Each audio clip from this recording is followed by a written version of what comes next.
بچي دا د پاکستان فوج سره شانه بشانه ولاړي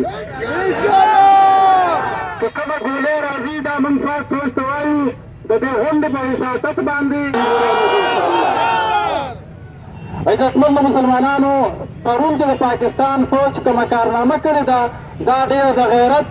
له ډکه کارنامه کړې ده او داسې جواب یې ول ورکړی چې انشاءالله دا مونځي د نوم دی مودي او مونځي وایي ضرر ته دا مونځي به انشاءالله بیا په دې سترګه باندې او په دې ژبه باندې د پاکستان خلاف خبره بیا نه کوي انشاءالله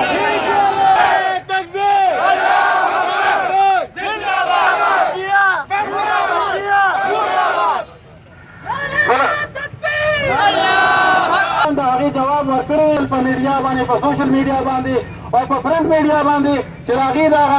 هغې له څونه پړقونه اوښکي د زما